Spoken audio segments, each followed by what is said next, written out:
Hello guys, what's up? This is Pantar Dragon, and today we're going to be doing a video. What type of video, you may be asking? Well, a solo queue tip video, that's what it's going to be. Because as you guys know, well, to be honest, I don't know when this is going to be released, but basically I've been climbing rather pretty well, and I think it's time to, tell you guys the secrets of what is so good about climbing, or how to be good solo queue player in Challenger or whatever, and just climb elo, climb tiers, or just get you some LP. Because these tips I've gotten, they've basically stuck in my head for, I don't know, I just keep reminding myself. I just literally say these tips over and over again in my head. It sticks out to me and it's actually very useful, so I thought I'd share these tips with you guys because, well, to be honest, I'm pretty sure this is going to be one of my best videos I've made maybe this year, and maybe my best video so far yet on just solo queue tips in general, because I think these tips are very useful. Since, well, they come from a lot of players who are very high ranking, as well as some of them being myself. And they didn't really say it or announce it, but it's basically just things I've heard them say before, which are very useful and have definitely improved my gameplay. So let's get into it. Alright, so this tip has been with me for a long time. Ever since Tarzan coached me, I've always done this, which is basically always finish your jungle camp before doing anything else. He told me one time I was doing Gromp or some shit, and then I left to help a teammate because he was in trouble, and he's like, why the fuck did you do that? Finish your camp, then help him, because if it doesn't go your way, or you can't get a free kill or whatever, or your ally escapes, then you just wasted your time walking to that ally, and now your jungle camp has reset. So you've wasted what, 8, 10, 12 seconds, and then you're somewhat behind. So basically, if you're already on a camp, finish it. Unless it's literally a free kill, then of course go for it. But yeah, this tip makes me just kind of rely more on myself than my teammates. So it's a pretty good tip. And if you think about it, is it really my fault for my teammate dying because I didn't help him? No, it's his fault for getting ganked. The next one comes from Pyrian, who is, I think, going to be rank 1 soon, but right now he's rank 2, and while we were playing solo queue, I was on his team, he kept saying push mid before you do anything else, because people in our team weren't pushing mid, and we were trying to get control of Baron or something. But yeah, this tip just stuck out in my head, oh, that's right, you should push your wave before getting control of Baron or rotating to get the bottom tower. It definitely makes a lot of sense, because minions, well, they basically open the map a little bit more, and yeah, it makes someone on the enemy team have to deal with that wave, otherwise you just lost a lot of money. But yeah, now I just basically want those lanes pushing before we do something on the map. I used to not do that. I guess I just kind of let my teammates do whatever, but now I ping my teammates to push that lane in. So that was definitely something he said that was really interesting to me, because I never really knew about it, and yeah, it makes sense, right? So maybe before you, I don't know, control Baron, just make sure someone's pushing in mid. Alright, so the next tip I picked up was basically only gank in solo queue if you can get a kill. Getting flashes doesn't mean shit, which was said by Moon in a video where he did post commentary. You know, the FlyQuest jungler, and that was a 15-minute commentary video, but that's the one thing I took out of that video was, yeah, just go for kills. Who gives a shit about summoners, right? And I've been doing that recently, and honestly, it's actually very useful, because if I can get a lead, I can probably snowball the game easily. But if I go for a gank and just get summoners, oh, guess what? I've just wasted a lot of time, and I could have been doing a camp or something else. And essentially, I put myself behind, because now the enemy jungler is either getting a gank off that works, or he's getting a camp. But yeah, only go for ganks that can potentially get you a kill. And now the next tip is gonna be coming from Blabberfish2, where I asked him a question, give me some tips on how to get rank 6, because he was previously rank 6 or something. Now he's rank 16 or something. And I think the one thing that stuck out in my head was, I asked him, does he really care about his elo or whatever? He's like, not really. He just kind of plays for fun. And honestly, that's a really good tactic.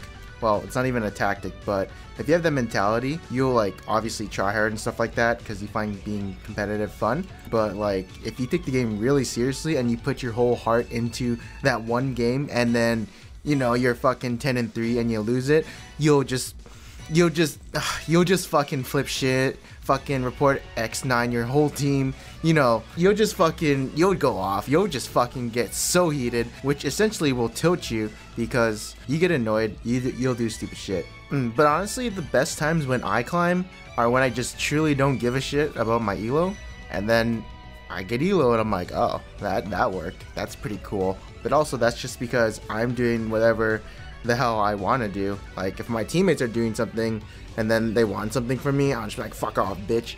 And then essentially what I'm doing is sort of right, or at least it feels right. Obviously I know when I'm making a mistake, but essentially like also if a play I am like, this looks really interesting, and I do it and it like backfires, I'm like, whatever, I guess next time I won't do that. But like if you want to make that play but you're hesitating because you're like, oh shit, maybe this is really bad or whatever, then you're hesitating, and then you know your moment is gone or the opportunity is gone. So then it just like kind of blows up in your face because you care about your elo and you hesitated. Then you know you're not playing confidently, you're playing very scared and whittled, and then you're being very indecisive. So yeah, if you don't really care about your elo and you want to do what you want to do, then you'll just do it without hesitation. Next up, so this tip, you've never heard it from me or maybe anywhere else, but essentially I've understood some things about champions and players. So basically every champion has one job to do to win their game. For instance, Elise, she must snowball the early game, otherwise she's complete garbage, but she's supposed to be super pressure early game and just shit on everyone. Kassadin is basically survive to level 6 and just farm until you can get some picks or like stupid shit that happens around the map, and just wait until you're level 16, because that's when Kassadin gets a little nutty and can kill everyone, and yeah, it gets really powerful.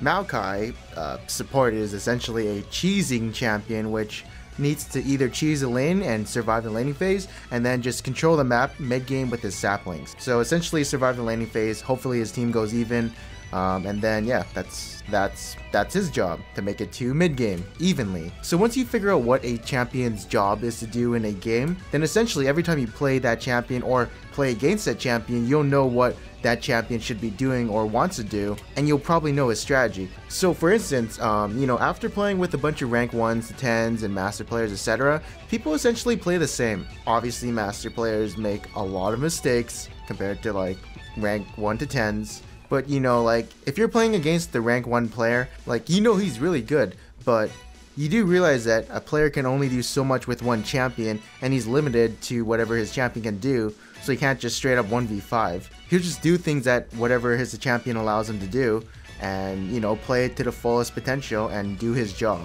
Like here's a good example, I'm playing Elise, and you know, the rank 1 mid laner has no flash, but should I be scared that I can't gank him because he's easily gonna outplay me? No. He's got no flash. Let's just say I have flash, so that's an easy kill for me if he overextends or whatever. But, you know, since he's rank 1 or whatever, he probably won't overextend because, you know, he's very vulnerable. So he probably won't do that, and I just look at how the champion is playing, not essentially the rank 1 player is playing. So yeah, if you understand what, you know, champions are limited to and what each champion is supposed to be doing at, you know, certain phases, you'll probably be a better player. And also, if you want to get good at a champion, figure out what your job is supposed to be at certain phases of the game. Then you can master that, and yeah, you won't be so confused at certain phases of the game, and you know your game plan.